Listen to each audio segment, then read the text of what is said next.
जय श्री कृष्ण दोस्तों बहुत से लोगों का सपना होता है कि वो अपने जीवन काल में कम से कम एक बार श्रीमद् भगवत गीता को पढ़े। हो सकता है आपने भी कभी ये सपना देखा हो। वैसे तो सभी हिंदू मानते हैं कि गीता हमारा सबसे पवित्र ग्रंथ है, परंतु कितने हिंदू ऐसे हैं जिन्होंने सच में गीता को समझ कर पढ़ा है। आज इंटरनेट पर कितनी ही ऐसी चीजें हैं जो ये बोलकर हमें चिपका दी जाती हैं कि ये तो गीता में लिखा है, और वो होता झूठ है। अगर आप गूगल करेंगे तो आपको पता चलेगा गीता में लिखा है कमजोर तू नहीं तेरा वक्त है, परंतु सच तो ये है गीता में ऐसा कुछ भी नहीं लिखा। अफसोस है आज हमारी पीढ़ी नहीं जानती कि गीता में लिखा क्या है। इसीलिए मैंने 2 साल से भी ज्यादा समय लगाकर लिखी है विश्व की सबसे सरल गीता। दोस्तों मुझे नहीं लगता इससे सरल भाषा में गीता के सभी श्लोकों को कहानियों और उदाहरणों द्वारा कहा जा सकता है। इस गीता में पहले 500 लोगों को व्हाट्सएप सपोर्ट भी मिलेगी। मतलब पूरी किताब पढ़ने के बाद भी आपको कोई डाउट हो तो मिलेगा आपको मेरा व्हाट्सएप नंबर, जिस पर आप मुझसे अपने सारे डाउट्स एक बार में पूछ सकते हैं। अब प्रश्न है ये गीता क्यों? इसको एक कहानी से समझते हैं।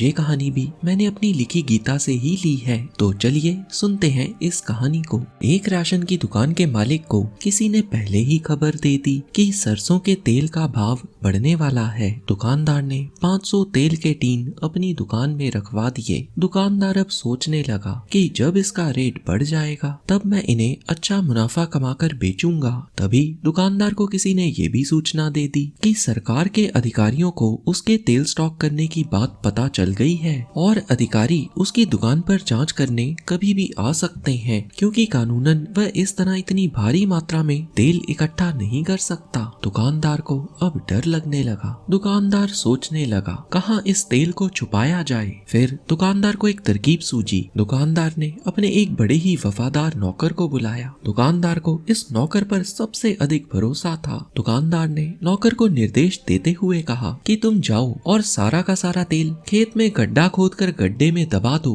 और ध्यान रहे पुलिस या किसी और को इसकी भनक ना लगने पाए। नौकर वहाँ से सीधा खेत की ओर चला गया और अब दुकानदार बड़ा खुश कि चलो मैंने तेल को छिपा लिया, और जब अधिकारी अपनी छानबीन करके चले जाएंगे तो मैं तेल गड्ढे से वापस निकाल लूंगा। दुकानदार अब दुकान में बैठे बैठे मुनाफे के सपने देखने लगा कि इतने में उसका नौकर आया और बोला, मालिक मैंने अपना काम अच्छी तरह से कर दिया है और किसी को कानो कान भनक भी नहीं लगी। बस कृपा करके मुझे ये बताइए कि तेल के खाली टीन कहाँ रखने हैं। यह सुनकर दुकानदार सिर पकड़कर रोने लगा। दुकानदार का मतलब था कि तेल को डिब्बों के साथ ही जमीन में गाड़ दो, और नौकर ने ये सुनकर कि तेल को जमीन में दबा दो, तेल को ही टीन से बाहर निकालकर जमीन में गाड़ दिया। बात सारी समझ की है, इसीलिए मैंने सबसे सरल भाषा में पूरी की पूरी गीता को लिखा है ताकि आपसे समझने में कोई भूल ना हो जाए। लोग शिकायत करते हैं कि गीता का श्लोक पढ़कर उन्हें ये समझ नहीं आता कि उन्होंने इस श्लोक से क्या सीखा, तो मैंने हर श्लोक की सीख भी अलग से दी है। दोस्तों इस ई बुक को खरीदने के लिए लिंक नीचे दिया है। हरे कृष्णा।